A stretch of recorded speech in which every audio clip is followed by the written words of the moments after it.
Welcome to the Kathy Covington podcast, where science meets soul and strength finds meaning. I'm Kathy, and I created this podcast as a space for women who want more than just a workout.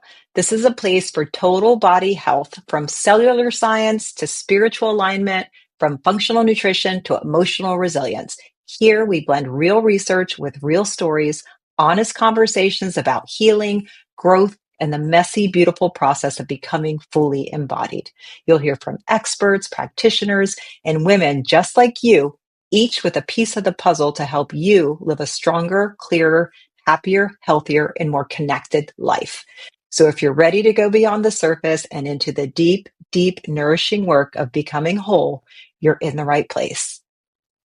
Today, I want to share a little bit about my own story with you and how that path led me to creating Mantra. A little bit about my story and finding Mantra. My husband and I had moved to California. At the time, we were living in a small little seaside town called San Clemente, California. We had just moved from Florida to Southern California. My husband, Steve, did not like the East Coast and really wanted to be on the West Coast. So we had made the decision to go to California, specifically San Clemente, because that was a spot where he wanted to surf and he loves surfing. And I don't know if you've ever been to San Clemente, but it's a really beautiful little seaside town built and developed by Ole Hansen in the 1920s. And if you can picture gorgeous little Pearl, it's on the west coast, south of Newport Beach and north of San Diego. Beautiful stretch of coastline, amazing sunset, gorgeous yellow skies at night. It truly is a beautiful little town, very quaint, very charming, big surf culture there. Steve was working in New York at the time. He was back and forth working for a real estate group in the city. He was in New York real estate and very fast talker. Life was always moving by us really quickly. And so when we moved to Southern California, I just was like, okay, yeah, let's do it. I didn't really think it through. It's just what Steve wanted and where he wanted to live. And I thought, okay, I'll give it a try. Back then it was more or less whatever Steve really wanted is what I followed. I had stopped working gave up time so I could be with my family and be a mom for Nicholas and give myself to the family. I don't know if you've ever seen that movie with Eddie Murphy, Coming to America, but Eddie Murphy in one scene is trying to find his future bride. And his future bride is played by Vanessa Calloway. When she comes in the room, Eddie Murphy tells her, he's like, okay, now jump on one foot. And she starts jumping on one foot. And then he says, bark like a dog. And she's barf, barf, barf, barking away.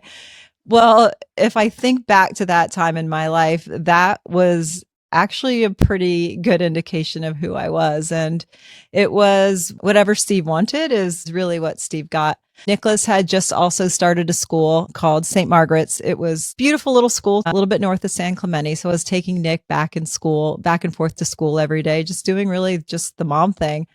And I was kind of feeling a little bit probably lonely at the time. Since I'd quit my job, I felt like I was just missing something. And although many people would probably say, wow, sounds like a beautiful lifestyle. You know, you're a full-time mom, you live in this beautiful town, you're in Southern California.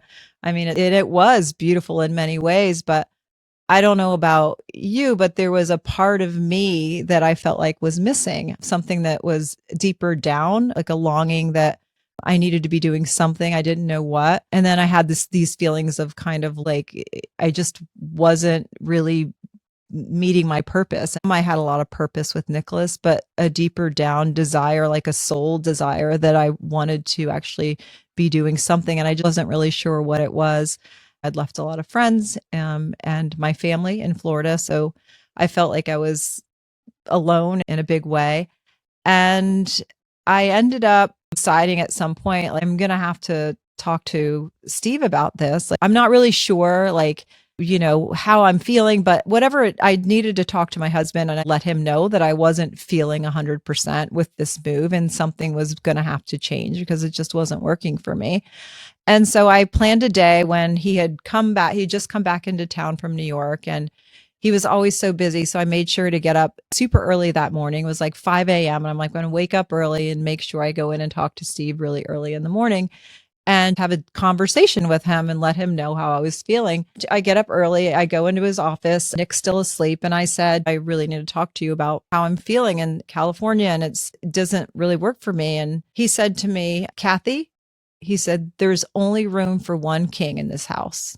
And it was at that point when I thought, wow, if something's going to change, it's going to have to be me, because if there's one thing I've learned, if there's anything that you have control over in your life, it's yourself.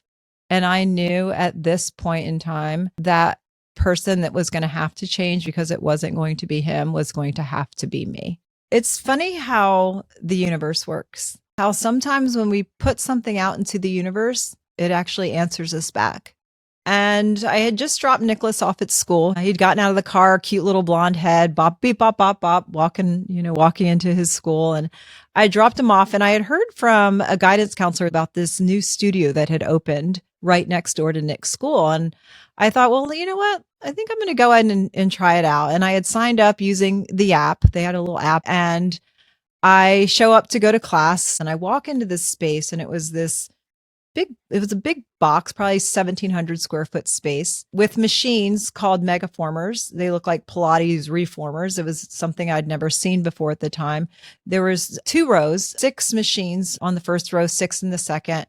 This beautiful blonde instructor teaching the class, and it was full of women. Everyone was very fit in the class, and it just had like a really cool vibey energy to it. And I went in, I proceeded to take my first class, and I was like, oh my gosh, this workout is so different. I mean, I was feeling things, like muscles in my body I'd never felt before. And I was doing these moves that I had actually never done before that just worked my body in an entirely different way. And the class was nothing short of amazing. When I left the class that day, I knew I'd stumbled upon something uniquely and very different. And I continued to go to class, and I kept going back to the studio. And then I kind of took it a step further, and I thought about, like, wow, like maybe there's something here for me. And I had reached out to Sebastien Lagree was the founder of the workout at the studio where I was going. It was called CFit Studio. And I reached out to Sebastien and kind of started getting to know more about what it would look like to possibly own a studio. Ended up going up to LA and doing my fit and training to be a Lagree fitness instructor, and got to know Sebastien a lot better. And I specifically remember one time I'd gone up to LA to take a class, and Sebastien and I had lunch afterwards, and I was still on the fence about what should I do. And he said to me, Kati, he has this French accent. He talks like this. He said, Kati, he's like, let me tell you something. Time is your most valuable asset. You must spend it like it matters. That phrase really stuck with me. And I was like, you know what? He's absolutely right. Like, here I am.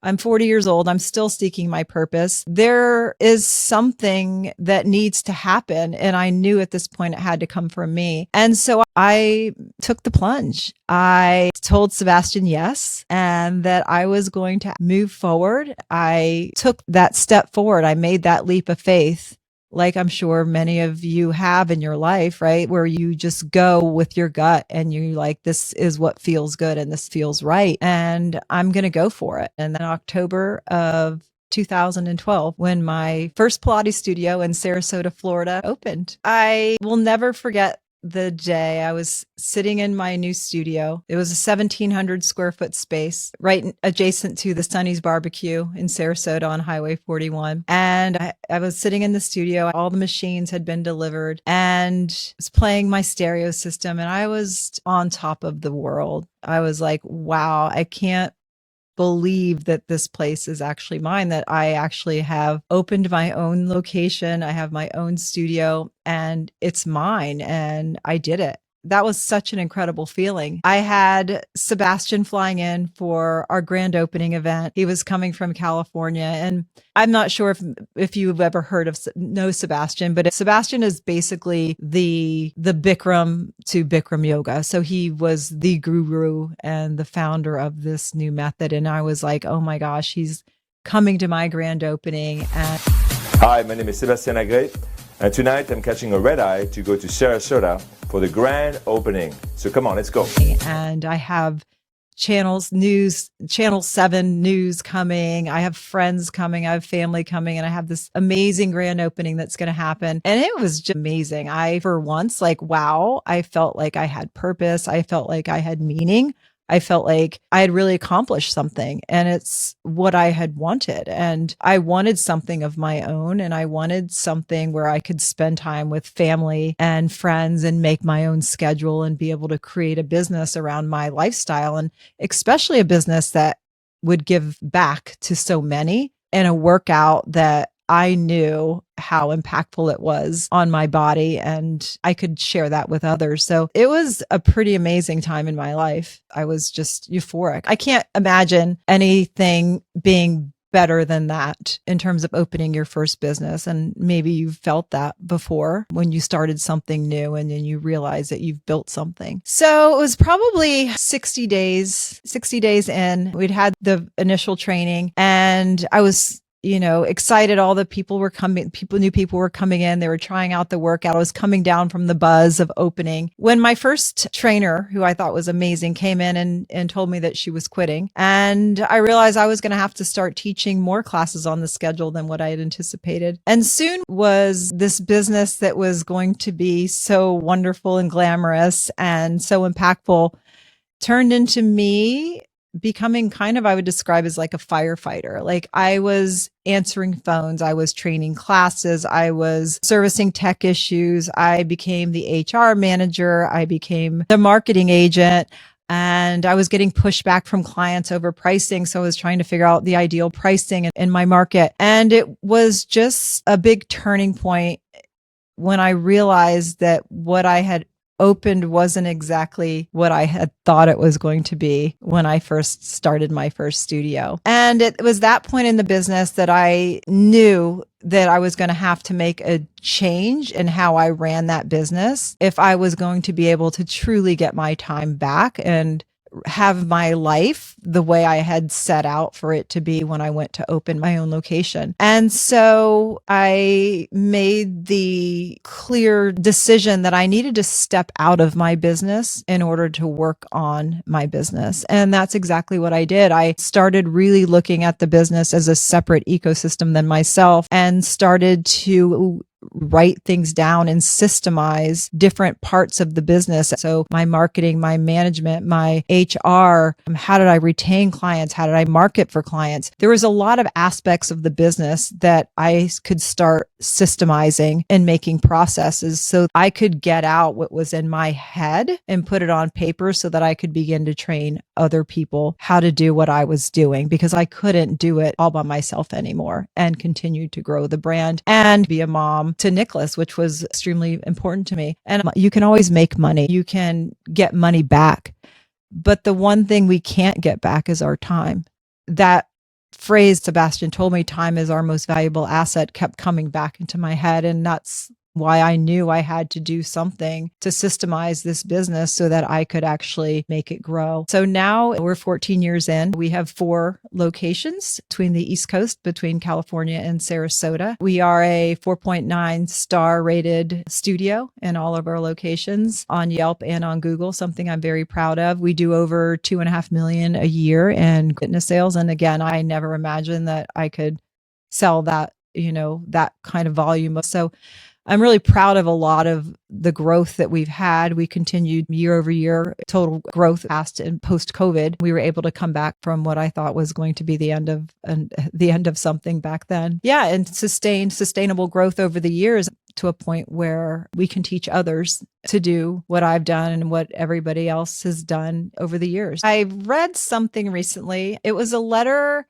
that Sir Richard Branson wrote to his younger self. And it made me think about that version of me sitting in that studio. If I could sit down with that younger version of Kathy now, I would tell her to definitely just slow down. Not everything is an emergency. I would tell her to trust her own judgment. I would also tell her not to listen to the naysayers. There will always be people who don't see your vision and who don't understand what you're building or doubt that you can even do it. And don't listen to them because they're not right. And if you're meant to build something, build it. Just get out there and do it in a way that supports the life you want to live. And write this down. Time is your most valuable asset. Spend it like it matters. If my story resonated with you today, please share it with someone who's building something of their own. And if you're ready to design your own business, perhaps instead of just surviving inside of it, you can find more information in the notes below. And I'll see you on the next episode. Thank you.